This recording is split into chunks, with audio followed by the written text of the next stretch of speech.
Hangster Hideout is the hardest, most tedious seasoning dungeon. You have no room to breathe, and one mistake could cost you the whole run.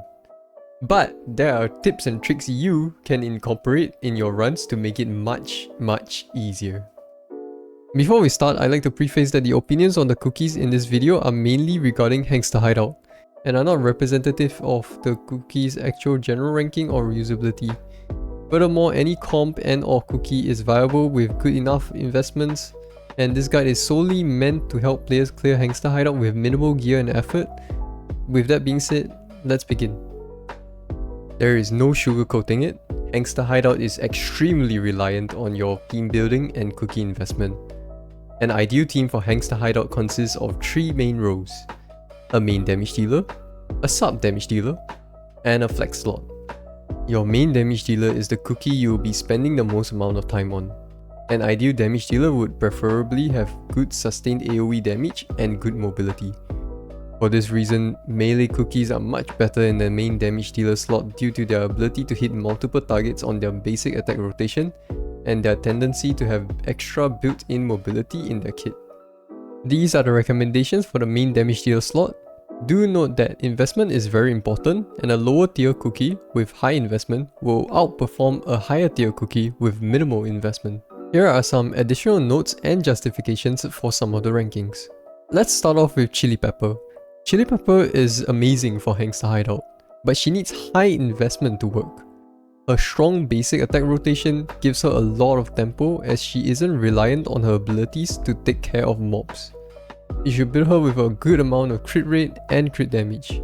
Otherwise, she doesn't hit hard enough to be worth using. Up next, we have Cream Soda. This might come as a surprise for some as her element is not recommended, but I assure you she does not need it. She has hard hitting attacks which all come with wide radiuses and good knockback to help with grouping. Her basic and special attacks also propel her forward towards the targeted direction, which saves a lot of time for gap closing. Having her 2-star promotion is ideal, but she works very well nonetheless. Werewolf. Werewolf is a good and accessible pick for Hangster Hideout. Werewolf has good sustained damage with wide basic attacks that are buffed through his abilities. His werewolf form also increases his basic attack radiuses, allowing you to hit more enemies at once. Overall, he's very well rounded, being of the recommended element and not as fragile as some of the other top options. Cherry. Cherry excels in AoE content, so she is an obvious match for Hangster Hideout. You can use her in any slot, and while her pure on-field capabilities are not as great as the other top picks, she's too valuable to pass up, especially since main damage dealers that are even viable are very limited. To make up for the slightly lacking basic attacks, she tags and has low special cooldown that justifies leaving her on field most of the time. She is the only ranged main damage dealer that I can recommend in Hangster Hideout due to the good AoE on her charged attack. Take note that using her as a main damage dealer would require more investment and a different loadout than if you were to use her in other slots, and her low base stats as a common also means she can die quite easily. If you are having trouble piloting the other cookies as a main damage dealer, Crush Pepper is your cookie. As a main damage dealer, he does poor damage, but it is sufficient to keep him on field, and he's much easier to play. It removes the need for any other sustain but is reliant on your other slots to do damage for him. Korabi. Korabi has really high damage output and is equipped with abilities that can hit multiple targets at once. Along with being the recommended element, he has an excellent kit for Hangster Hideout. However, his downsides are that he faces the same caveats as any ranged cookie, which is that their basic attacks don't stagger enemies and are solely single target focused. This makes it hard to pilot ranged cookies as a main damage dealer for Hangster Hideout. Well, Dark Choco, you can give him a shot. I personally found it really tough to use him as a main damage dealer in Hangster Hideout without dying or failing, and this is at really high investment with super epic gear. It's doable, but at that point you probably don't need this guy. Moving on, the next slot, the sub damage dealer, is meant to dish out large AoE nukes when their cooldowns allow them to. You are never meant to stay on these cookies for long, as they are essentially convenient screen wipes to take care of large group of enemies or priority targets such as the eggs or elites quickly. Sting Durian is highly recommended here due to his incredible radius and multipliers on his ultimate, as well as being of the recommended element. However, you can still clear with S+ on stage 8 without him, though it'll be slightly more difficult. These are the cookies I would recommend in the sub damage dealer slot. Note that they should ideally have enough investment to wipe the small fry with purely their special and ultimate. Sting Durian, I've said my piece, he is the best nuker for Hangster Hideout, uncontested. And these are the artifacts that I would recommend using on him. Mala Sauce is quite frankly busted. She has great off-you damage and can swap in when her skill is up for a huge nuke and AoE tag. Her special has multipliers as high as Lemon Zest's ultimate. Her ultimate also does good damage and follows you around. Excellent choice for a sub damage dealer. As for Cherry, there will be a change in artifact as a sub damage dealer, so these are the artifacts that I would recommend using on her. Both Dark Choco and Lemon Zest are decent as sub damage dealers because they have good AoE nuke damage, so they are usable as what are essentially worse Sting Durians. Lemon Zest will also require much higher gear investment as he is not of the recommended element.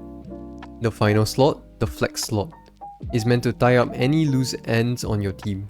For example, if you are having difficulty surviving, you can use a sustain cookie in this slot. This slot can consist of sustain cookies, daggers, or additional nukers so long as they don't compete with your main damage dealer. The ideal cookies in this slot are a mix of any of these traits and are as shown. Rockstar is perfect for a flex slot. He can heal and provide an incredible attack buff to your team which can make up for lack of investment on your other slots. His fully stacked ultimate is also nothing to scoff at, with a 900% multiplier that can chunk or even kill smaller enemies such as the egg when invested in. Do note that his sustain is subpar compared to the other healers and shielders, especially since he needs to work for it, but his offensive capabilities more than make up for this. Muscle Cookie shields as well as Crush Pepper if not better and with higher uptime. His ultimate can also dish out decent AoE damage in a huge radius, and he also requires little on-field time to do his job. Having his 4-star promotion is ideal. Crush Pepper, he provides a good shield and decent AoE damage, requires little on-field time as a shielder. You mainly just ult and swap him off. Charging his passive is not worth it unless you really need it. Chamomile is not advised for a number of reasons. Her heals are overtime and her ultimate has a needlessly long animation. A teapot can be easily cancelled on accident and has a funky AI. Unless your Chamomile is very optimally built with offensive capabilities such as the Artifact and Herbalist set, she's not worth using over a shooter that can supply AoE damage and immediate sustain with less on-field time. With all the roles in mind, here are some example teams for Hangster Hideout. So here is the team that I'll be using to showcase a Hangster Hideout run, where Cherry is my main DPS, Sting Durian's my sub DPS, and Rockstar is my flex slot. So for these are their gears. For Cherry, we have a full crit set epic gear. Sting Durian just geared to nuke the enemies. Rockstar just standard buff and build. For Cherry, we'll be using her own artifact. It's a free-to-play option, so we'll be using this.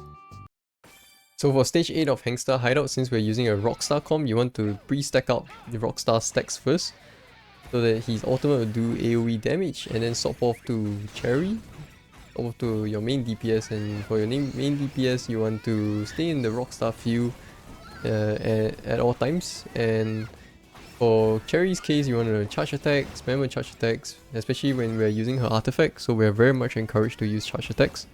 Sting Durian's case is when you see a horde of enemies, just nuke them. Whenever he has it, just use your ult. So for Hangster Hideout's strategy is quite simple.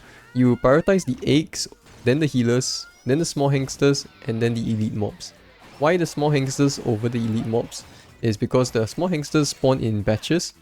A new batch will spawn when there isn't enough hangsters on the field, so eliminate more hangsters to spawn more hangsters. Elite mobs have fixed timings, so they spawn no matter what, so you're unable to control how many are spawned. So there'll be this phase in Hangster Hideout where they'll spawn the healer and the egg. So when the healer and the egg spawns out, you want to bait the healer first, away from the egg, so they can deal with the egg. It's much easier to do it like that. So here we messed up our Rockstar charges. A little bit awkward. Wasted AoE damage, but it's still okay. We have Cherry for this. Cherry for AoE, a lot of damage as long as we stay on the Rockstar field. So this Sting Duran's ult is up, so we want to look for an angle for Sting Duran.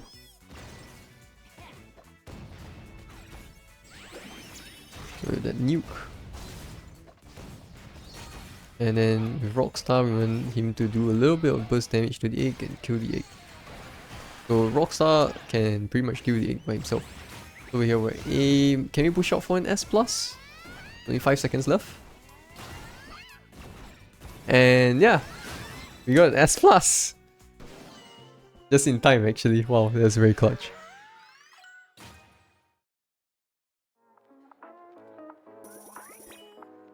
Overall, Hangster Hideout is a very stat and cookie reliant dungeon with minimal ways to work around the damage quota.